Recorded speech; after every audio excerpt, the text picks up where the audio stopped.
Today I'm going to talk about list comprehensions, often referred to as listcomps.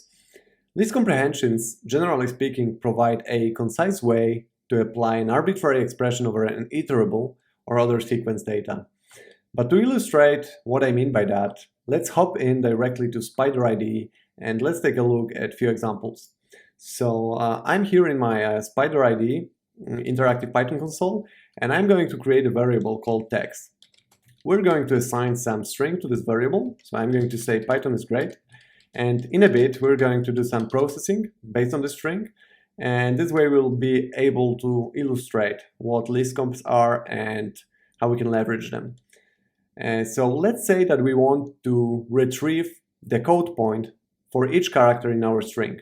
What I mean by that? In Python, there is a built-in ord function that returns a Unicode code point for a single character. So if we pass any character to this function, it will return its Unicode code point. So now we want to achieve the same result, but for every character in our string. So what we can do here first, we'll take a look at the example using the for loop, and next we'll take a look at how we can achieve the same results using list comprehensions. So first of all, we need to create an empty list to store our collected code points. So I'm going to say code points, and I'm going to assign an empty list to this variable. And now we can loop through each character in our string. So I'm going to say for char in text. And we're going to append at each loop iteration the result of applying this function on each character. So we're going to say code points dot append, and we're calling our function here, and we're passing each character of our string. So now that we have it, let's print this out, and we should be able to see all the code points collected from our string. There we go. So it worked just perfectly fine, but let's now see how we can achieve the same results using list comprehensions. And you can see the general syntax on the left side of the screen of list comprehensions, and we should start building or constructing our list comprehensions using the square brackets. So inside the square brackets, starting from the left, we provide our expression. We write our expression that we will apply on each item in our iterable. So in our case, we're going to call this ord function, and we're going to pass any value to this. And the name of this value is not relevant, meaning that it will refer to each item to our iterable. So it can be whatever you want.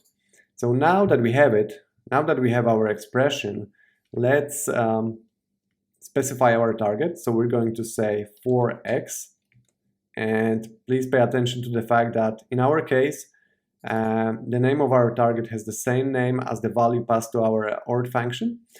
And the last part in the simple form of list comprehension will be our iterable. So we're going to say in text. So now that we have it, let's take a look at what we're trying to do here. So under the hood, Python will apply this expression, strictly speaking, this function on each item in our iterable. And after that, it will collect the results of applying this function, and these results will be returned in a new list. Okay, so now that we have it, let's run it. And as you can see, we were able to achieve the same results, but in a much concise way. So if you wanted to store it for later use, you could just simply assign it to a variable and call this variable later on. All right, so now that we have it, let me clear the screen, and we're going to take a look at another example. So let's say that we want to collect the squares for some numbers.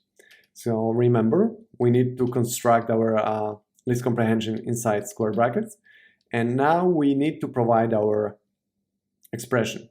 So I'm going to say, since we want to collect the squares, I'm going to say x, and we're going to use this exponentiation symbol, and we're going to put the 2 here.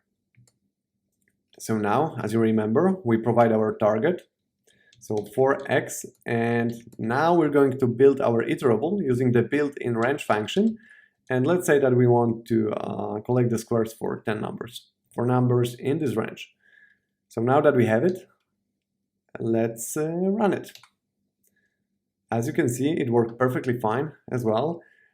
And list comprehensions can be even more general than that, meaning that we can add selection logic to them.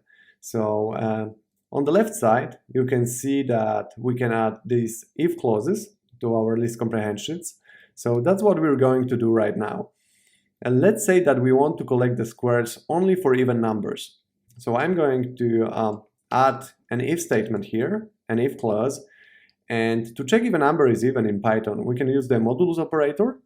And the modulus operator will check if the remainder, in our case, if the remainder of this division is equal to 0.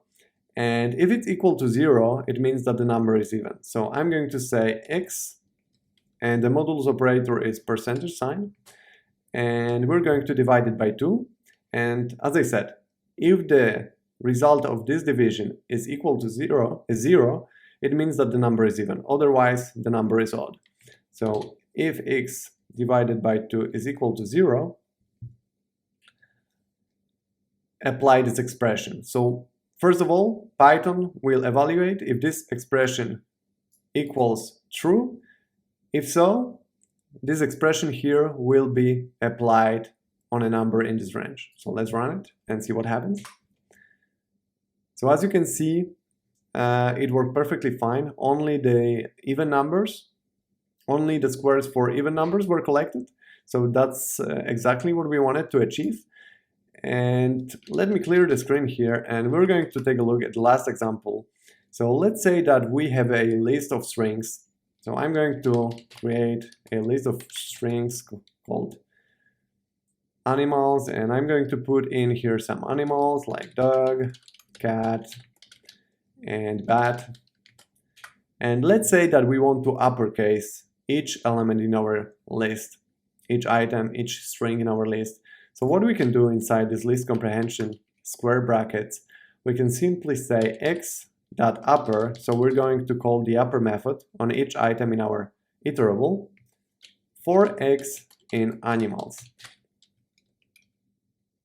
And let's run it. So as you can see, a new list is returned, but this time with uppercase items. So why would you use list comprehensions at all? First of all, they can be much more concise, as we could see, than all plain for loops.